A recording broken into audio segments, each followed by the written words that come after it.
ETF index mutual funds నేర్చుకుని stock మార్కెట్లో రాణించాలనుకుంటున్నారా? వెంటనే ఈ నెంబర్కి కాల్ చేయండి.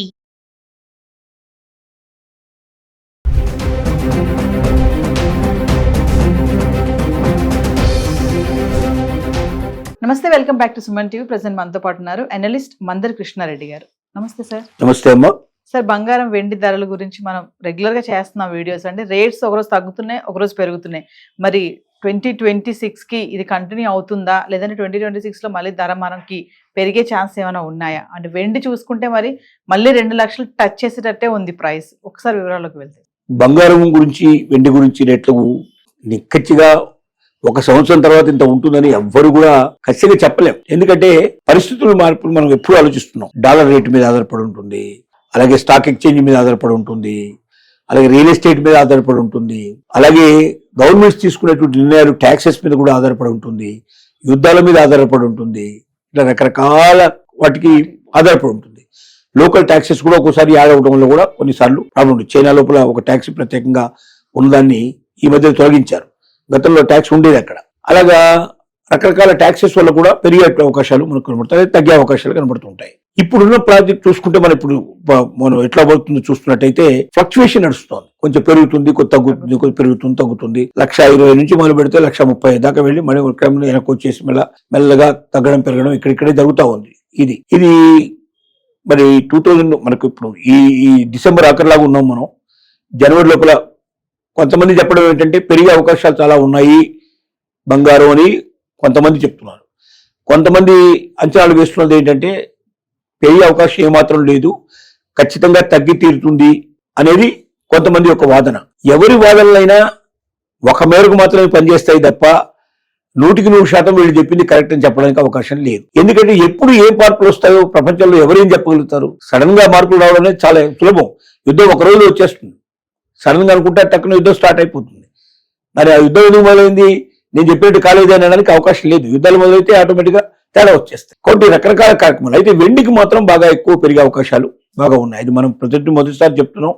అందరికన్నా ముందుగా మనం సుమన్ టీవీ దాని గురించి మనం చెప్పాము. ఆ విషయంలో చాలా తేడా వస్తుంది. బంగారంతో పోటీ పడే పరిస్థితి ఒకనాటికి వస్తుంది వెండికి. కాబట్టి మధ్యతరగతి వాళ్ళు, పేదవాళ్ళు, ఎవరైతే బిలో పావర్టీ లైన్ లో ఉన్నారో వాళ్ళు, బంగారం కొనలేవు అనుకున్న వాళ్ళు ఎవరున్నారో ఖచ్చితంగా వాళ్ళు వెండి కొనుక్కోండి. ఒకనాటికి మీరు బంగారం కొనుక్కున్న వాళ్ళకన్నా కూడా గొప్పవాళ్ళు అయిపోతారు మీరు.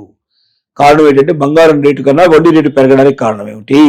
మనం చెప్తున్నట్టుగా బంగారాన్ని పరిమితంగా ఉపయోగిస్తాం. మనం ఓన్లీ అలంకరణ కోసం ఉపయోగించడం, దేవుడి విగ్రహాలకు సంబంధించిన కొన్నిటికి ఉపయోగించడం, చాలా కాస్ట్లీ కాబట్టి ఎక్కువగా ఆభరణాలు ఎక్కువ ఉపయోగిస్తాం. మనం బిస్కెట్ తయారు చేయడం, నాణ్యాలు తయారు చేయడం ఇట్లా జరుగుతూ ఉన్నాయి మన దగ్గర. కానీ వెండితో ఇప్పుడు మొత్తం పరిశ్రమలు నడుస్తున్నాయి. ఆటోమొబైల్స్, ముఖ్యంగా ఆటోమొబైల్ పరిశ్రమ లోపల ఒక్కొక్క వాహనం తయారు చేయడానికి 75 కిలోల ఒక వాహనానికి వాడితే లక్షల వాహనాలు ఒక రోజుకు తయారవుతున్నాయి. అంటే ఎంత వెండి కావలసిన పరిస్థితి ఏర్పడుతుందో తెలుస్తుంది మనకు. సోలార్ ప్లాంట్లలో వెండిని ఉపయోగిస్తున్నాం మనం.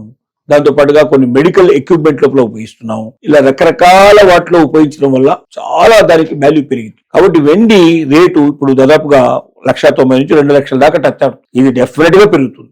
ఇది 26 చివరి నాటికి బంగారంతో పోటీ పడేటువంటి ఒక 4-5 ఏళ్లలో బంగారం రేట్ ఎంత ఉందో వెండి రేట్ ఎంత వచ్చినా ఆశ్చర్యపడాల్సిన అవసరం లేదు. కాబట్టి బంగారంలో వెండి కదా, ఎందుకని మీరు నెగ్లెక్ట్ చేయకండి. వెండి కొనుక్కోండి. వెండి ఎందుకంటే తక్కువ రేట్లో వస్తుంది మీకు. ఇవాళ 2 లక్షల రూపాయలు పెట్టేస్తే మీకు కిలో వచ్చింది.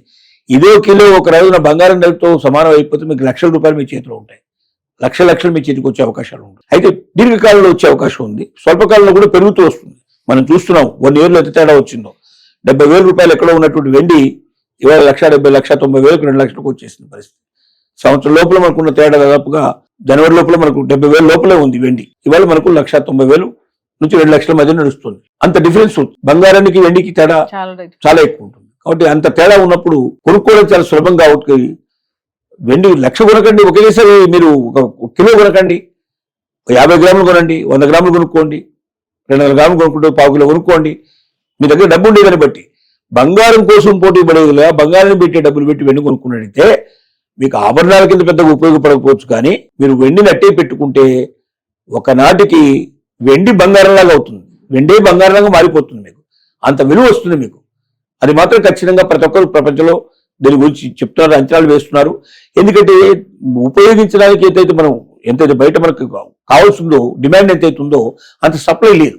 సప్లై ఎప్పుడైతే లేదో డిమాండ్ బాగా పెరుగుతున్నప్పుడు ఏమవుతుందంటే రేటు పెరిగిపోతుంది ఆటోమేటిక్. ఉన్నదాన్ని అందరికీ అమ్మాల్సిన వస్తుంది కాబట్టి రేటు విపరీతంగా పెరిగిపోయే అవకాశం ఉంది.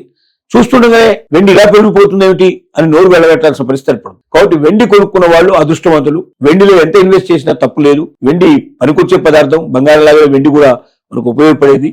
దీన్ని ఇంతకు ముందు ఏంటంటే చీప్ గా చూసేవాళ్ళు, ఇప్పుడు చీప్ గా కాకుండా అది కూడా ఒక విలువైన దాని కింద, ఇప్పుడు అమెరికాలో కూడా దాన్ని గుర్తించారు. కాస్ట్లీగా ఏవైతే ఉన్నాయో విలువైన లోహాల లోపల వెండిని కూడా గుర్తించడం జరిగింది. కాబట్టి ఎప్పుడైతే వెండిని గుర్తించారో అప్పుడు దానికి మార్కెట్లో కూడా, స్టాక్ మార్కెట్లో కూడా వెండి మీద కూడా ప్రత్యేకమైనటువంటి డిజిటల్ సిస్టమ్ లో మనం దాచుకోవడానికి, వెండి మీద పెట్టుబడి పెట్టుకోవడానికి కూడా అవకాశాలు కల్పించేటువంటి ఏర్పాట్లు జరిగాయి. కాబట్టి వెండి అనేది మీ జీవితంలో ఒక పెద్ద మెరుపు మెరిచే అవకాశం ఉంది. బంగారం కన్నా వెండి మీద ఎక్కువ పెట్టుబడి పెట్టండి. జీవితంలో మీరు నష్టపోకుండా ఉండే అవకాశాలు ఉంటాయి. Thank you.